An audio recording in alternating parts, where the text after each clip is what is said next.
এই যে একটা মেঘ ভাঙা বৃষ্টি, এগুলো আমরা কি দেখেছি ছোটবেলা থেকে বা বিগত কয়েক বছরের ইতিহাস ঘাটলে যদি আমরা দেখতে পাই, তাহলে এগুলো সাধারণত পাহাড়ি এলাকায় হয়, যেখানে বড় বড় পাহাড় রয়েছে, একত্রিত হয় মেঘ এবং সেইগুলো জলীয় বাষ্প আর ধরে রাখতে পারে না, পাহাড়ের ওপর বাড়ি খেয়ে একটা জায়গায় বৃষ্টি ঘটায়।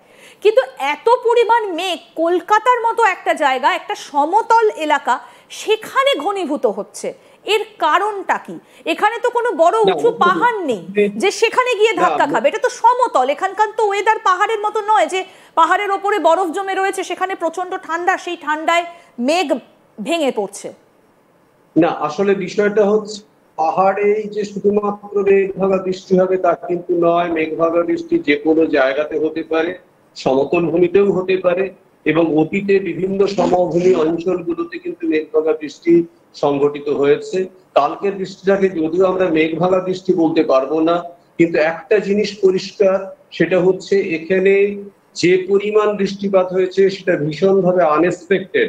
তার মূল কারণ হলো একটা নিম্নচাপ সক্রিয় অবস্থায় থাকতে থাকতে আরেকটা নিম্নচাপ যখন জলভাগের উপরে সক্রিয় হতে শুরু করে, তখন স্বাভাবিকভাবে যে পরিমাণ জলীয় বাষ্প বায়ুমণ্ডলে প্রবেশ করার কথা, তার থেকে অনেক বেশি পরিমাণে জলীয় বাষ্প বায়ুমণ্ডলে প্রবেশ করতে থাকে। এটাকে বলা হয় ইনক্রিজ অফ ভেপার প্রেসার, অর্থাৎ জলীয় বাষ্পের বাষ্পীয় চাপ বেড়ে যায় বায়ুমণ্ডলে, এবং সেই অতিরিক্ত বাষ্পকে তখন আর বায়ুমণ্ডল ট্যাকল করতে না পেরে গভীর মেঘাচ্ছন্নতা এবং হাই ডেনসিটি ক্লাউড তৈরি করে সেখানে প্রবল পরিমাণে বৃষ্টিপাত ঘটায়। গতকাল রাতের ঘটনাটা ঠিক তাই ঘটেছিল, এবং সেই কারণের জন্য এত অস্বাভাবিক বৃষ্টিপাত সংঘটিত হয়েছে, যেটা কিন্তু অতীতে আমরা খুব সচরাচর কলকাতাতে দেখতে পাই না। একদমই। এবং আমরা এই মুহূর্তে যে ছবিগুলো দেখাচ্ছি, স্যার আপনি আমাদের সঙ্গে থাকুন, আবার আসছি আপনার কাছে। আমি একটু শহরের ছবিগুলো একটু দেখাতে বলি প্রোডাকশন টিমকে, যে শেক্সপিয়ার সরণি থেকে শুরু করে পার্ক সার্কাস, গড়িয়াহাট, বালিগঞ্জ, এমন কোনো জায়গা নেই যেখানে জল জমেনি। আমি এখানে একটা বিষয় আপনার কাছে জানতে চাইবো, যে উত্তর কলকাতা দক্ষিণ কলকাতার মধ্যে আমরা দেখছি যে একটা পার্থক্য রয়ে গেল। সাউথ কলকাতায় যেভাবে জলে ডুবে গেছে, নর্থ কলকাতা কিন্তু ততটা বৃষ্টি হলেও জলটা জমেনি। খুব কাছাকাছি দুটো জায়গা, নর্থ কলকাতা সাউথ কলকাতা, এই পার্থক্যটার কারণটা কি? না, একটা বড় কারণ হচ্ছে যেহেতু নিম্নচাপের কেন্দ্রটা কন্টাই কোস্ট, ফলে কলকাতার সাউথে, ফলে নিম্নচাপের মূল কনসেন্ট্রেশনটা কিন্তু সাউথ কলকাতার উপরে ছিল, এবং সেটা কন্টাই কোস্ট পর্যন্ত বিস্তীর্ণ একটা রেখা অবস্থান করছিল। সেই কারণের জন্য বৃষ্টির পরিমাণটাও সাউথ কলকাতাতে বেশি হয়েছে নর্থ কলকাতার তুলনায়। দ্বিতীয় যেটা গুরুত্বপূর্ণ বিষয়, সেটা হচ্ছে নর্থ কলকাতায় যে জল নিকাশি ব্যবস্থা, সেই ব্যবস্থা কিন্তু সাউথ কলকাতার থেকে কম্পারেটিভলি উন্নত, যে কারণের জন্য ওখানে যতটা জল আসে বা জল থাকে সেই জলটাকে বার করে দেওয়া যায়। তৃতীয় বিষয় হচ্ছে সারফেসের স্লোপ বা ভূমিভাগের ঢাল। সেই অঞ্চলে যে ভূমিভাগ রয়েছে তার ঢাল কিন্তু ভাগীরথী হুগলি নদীর দিকে রয়েছে, যার ফলে ওখান থেকে ন্যাচারাল প্রসেসে বেশ খানিকটা জল বাইরের দিকে বেরিয়ে যায়, যেটা কিন্তু কলকাতা একেবারে লকড কন্ডিশনে জল দীর্ঘ সময় ধরে অবস্থান করে।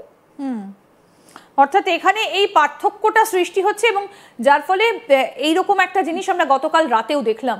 এই সময়টা, বিশেষ করে অক্টোবরের এই সময়টাতে একটা ঘূর্ণিঝড়ের প্রাদুর্ভাব দেখা যায়। সেপ্টেম্বরের শেষ থেকে একটা পূর্বাভাস থাকে এবং একটা ঘূর্ণিঝড়ের প্রাদুর্ভাব আমরা দেখতে পাই যে এই সময়টাতে হয়। এবছর কি তাহলে বদলে গেল পরিস্থিতি? আবহাওয়া কি একেবারেই উল্টে গেল? কারণ এবারে তো প্রবল বৃষ্টি, আপনি বলছেন যে অক্টোবরের 20 তারিখ পর্যন্ত চলতে পারে এই বৃষ্টি। না দেখুন, এখনো পর্যন্ত যে আমরা সাইক্লোন পাবো না সেটা কিন্তু এই মুহূর্তে হলফ করে বলা যাবে না। তার কারণ হচ্ছে এই যে নিম্নচাপগুলো তৈরি হচ্ছে তাদের আকৃতি যথেষ্ট বড়, তারা যে কোনো সময় কিন্তু সাইক্লোনে কনভার্টেড হয়ে যেতে পারে। আর আমরা বলেই থাকি black September and black October. ফলে সেপ্টেম্বর মাসের সে হয়নি বলে যে সাইক্লোন হলো না, সেটা নাও হতে পারে। আপনাদের হয়তো মনে থাকবে 1999 সালের 31 অক্টোবর সুগার সাইক্লোন ওড়িশায় এসে আছড়ে পড়েছিল। সেই যে ভয়ঙ্কর স্মৃতি। একদম আমি সেই কারণেই বললাম, কারণ সেই সুপার সাইক্লোনে ওড়িশায় যে পরিস্থিতি সৃষ্টি হয়েছিল, আপনিও বলছেন যে এই নিম্নচাপটার এর পরের গন্তব্য হচ্ছে উড়িষ্যা। কোন রকম সেই আশঙ্কা কি দানা বাঁধছে? হ্যাঁ, ধীরে ধীরে সেই আশঙ্কা দানা বাঁধছে, যে তার কারণ হচ্ছে এত রিপিটেড নিম্নচাপ, যেটা বঙ্গোপসাগর কিন্তু আগে দেখেনি, সেই নিম্নচাপটাকে দেখতে শুরু করেছে। তার ফলে কিন্তু মারাত্মকভাবে যদি সাইক্লোন তৈরি হয় সেটা অত্যন্ত পাওয়ারফুল সাইক্লোনে কনভার্টেড হতে পারে। ফলে সেই সিচুয়েশন এখনো আছে, আরো একটা মাস তো মিনিমাম রয়েছে। ফলে ন্যাচারালি আমরা কিন্তু শঙ্কায় আছি এখন। অত্যন্ত বেশি পরিমাণে সেই সংখ্যাটা দানা বাঁধছে, কারণ আমরা এই রাজ্যের ওপর দিয়ে দেখেছি, আমফান দেখেছি, বুলবুল দেখেছি, আয়লা দেখেছি। সেই স্মৃতিগুলো এখনো পর্যন্ত টাটকা, কারণ আয়লার স্মৃতি এখনো সুন্দরবনের মানুষের মন থেকে মুছে যায়নি। তারা এখনো পর্যন্ত আতঙ্কিত, এবং ঝড়ের নাম শুনলে সেই অঞ্চলের মানুষগুলোরও চোখে জল আজও চলে আসে। আপনি যে আশঙ্কার কথা বলছেন, সাগরদ্বীপ আইল্যান্ডের কথা আপনি বলছেন, সুন্দরবনের ম্যানগ্রোভের সংলগ্ন জায়গাগুলোর কথা বলছেন, এই যে উড়িষ্যার দিকে যেটা ধেয়ে আসছে এরপরে, তাহলে কি সুন্দরবনের কপালেও এবার দুর্ভোগ এই অক্টোবর মাস পর্যন্ত?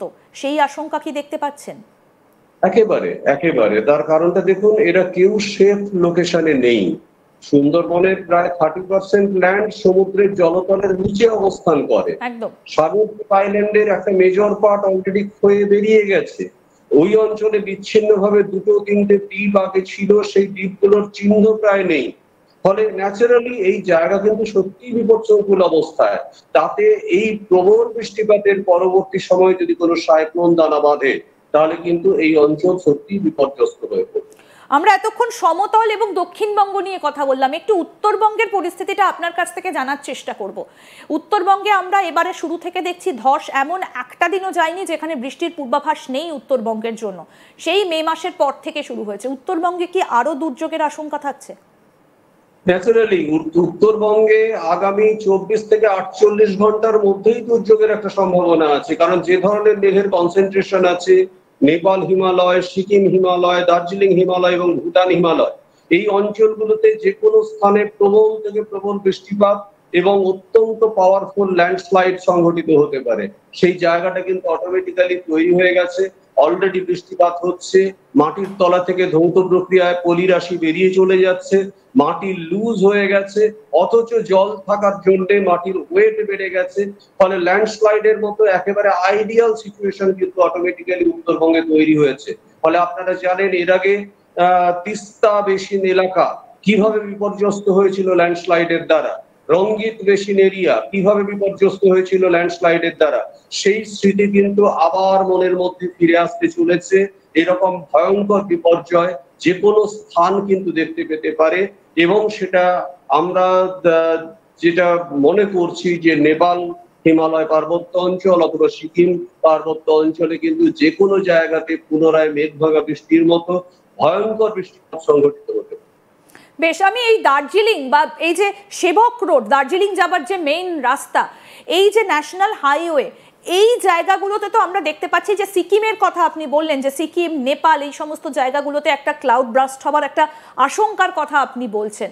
এই যে রেল লাইন গ্যাংটক পর্যন্ত নিয়ে যাবার জন্য যে টানেলের মধ্যে দিয়ে যাচ্ছে, তার ফলে এমনিতেই ভঙ্গুর হয়ে গিয়েছে ওই জায়গাগুলো। এই কথা আপনি আগেও বহুবার বলেছেন যে ভূমিরূপের একটা অদ্ভুত পরিবর্তন ঘটানোর চেষ্টা করা হয়েছে।